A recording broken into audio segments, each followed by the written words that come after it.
आयुष्य काँग्रेसमध्ये गेलं, राष्ट्रवादी काँग्रेसमध्ये गेलं, काही काळ शिवसेनेमध्ये होते. हे 90% लोक राष्ट्रवादी भारतीय जनता पक्षामध्ये, काँग्रेस, राष्ट्रवादी, शिवसेनेत स्वतःचं काय यांचं आहे? स्वतःची पोरं जन्माला घाला म्हणावं. दुसऱ्यांच्या पोरांना किती वेळ खेळवणार तुम्ही? पाळणे तेवढेच आहेत, पोरं वाढत चालली आहेत. पाकिस्तानने अफगाणिस्तानवर हमला केला, त्यात त्यांचे 8 खेळाडू इतर लोक मारली गेली. तर अफगाणिस्तानने असा निर्णय घेतला की पाकिस्तानबरोबर क्रिकेट खेळायचं नाही. मात्र असा हमला, असा अटॅक भारताबरोबर देखील झाला. भारत मात्र आता त्यांच्यावर क्रिकेट खेळताना दिसतो.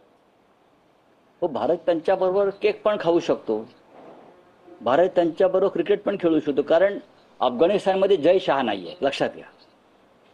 अफगाणिस्तानमध्ये अमित शहा आणि जय शहा नसल्यामुळे अफगाणिस्तान हा एक प्रखर राष्ट्रवादी निर्णय घेऊ शकला. आमच्याकडे जय शहा आहेत, आमच्याकडे पैशाचे व्यवहार आहेत. अफगाणिस्तानमध्ये पैशाचे व्यवहार चालत नाहीत राष्ट्र आणि धर्मापुढे.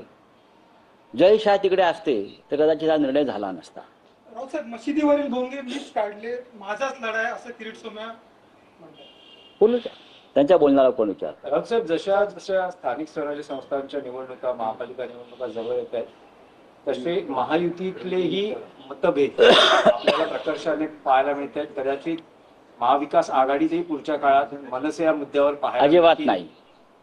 पण महायुतीतही आहे की स्वबळाची. बघा, तुमचा प्रश्न पूर्णपणे चुकीचा आहे. इथे महाविकास आघाडीचा प्रश्न येत नाही. राज ठाकरे आणि उद्धव ठाकरे एकत्र आलेले आहेत. ज्यांना आमच्या सोबत यायचं आहे आम्ही त्यांचं स्वागत करणार. ही युती पक्की आहे. महाविकास आघाडी, मी वारंवार तुम्हाला हा प्रश्न सांगत असतो, उत्तर देतोय की महाविकास आघाडी ही विधानसभेसाठी होती, इंडिया ब्लॉक लोकसभेसाठी होता. स्थानिक स्वराज्य संस्थांसाठी अशा प्रकारची कोणतीही चर्चा कोणामध्ये झाली नाही. नक्कीच शिवसेना पक्षप्रमुख उद्धव ठाकरे आणि महाराष्ट्र नवनिर्माण सेनेचे प्रमुख राज ठाकरे हे दोघे या क्षणी एकत्र आहेत, मुंबई आणि मराठी माणूस वाचवण्यासाठी. आणि हा अत्यंत ज्वलंत प्रश्न आहे. मुंबई कोणाच्या हातात तुम्ही देणार आहात? महाराष्ट्राची राजधानी. तुम्ही पुणे कोणाच्या हातात देणार आहात? ठाणे तुम्ही कोणाच्या हातात देणार आहात? आज पुण्यामध्ये जो जैन समाजाच्या 4,500 कोटी जागेचा जो काय प्रकरण समोर आलेलं आहे, हे कोण लोक आहेत? ते सगळे बाहेरचे लोक आहेत. लक्षात घ्या, 3,500 ते 4,000 कोटीचा घोटाळा आणि त्याचे धागे मुख्यमंत्र्यांपर्यंत गेलेले आहेत, नागपूरपर्यंत गेलेले आहेत. हे लवकरच मी बाहेर काढेन. आम्ही आंदोलन, जैन समाज रस्त्यावरती उतरलेलं आहे. एका ट्रस्टच्या भूखंडाचा हा घोटाळा किती गंभीर आहे तुम्हाला लवकरच कळेल. यात कोण कोण अडकलाय, किती केंद्रीय मंत्री आहेत, किती महाराष्ट्रातले मंत्री आहेत, मुख्यमंत्र्यांच्या मामांपर्यंत कसं प्रकरण गेलेलं आहे. बरं का, 24 तासामध्ये तलाठी, तहसीलदार, जिल्हाधिकारी कसे निर्णय देतात जे सामान्य माणसाला मिळत नाहीत. बघू ना, आपण पाहूया, ह्या सगळ्या गोष्टी येतील. तुम्ही भ्रष्टाचाराच्या चिखलात डुबक्या मारताय आणि आम्हाला ज्ञान देतात.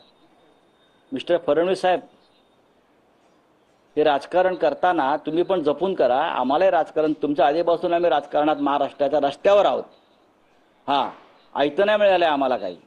ठाण्यामध्ये भाजप स्वबळावर निवडणूक लढवण्याच्या जवळपास तयारीत आहे. रोज त्यांच्या भूमिका समोर येतात. अशातच ठाण्यात नवे बॅनर्स लागलेले आहेत, ज्यात असं म्हटलं जातं की ठाण्याचा विकास चप्पा चप्पा सर्वत्र दिसेल, फक्त आणि फक्त भाजप. त्याच्यावरती मेंदे गटाने बोललं पाहिजे ना. त्यांच्याशी युती, आम्ही कसं काय बोलणार?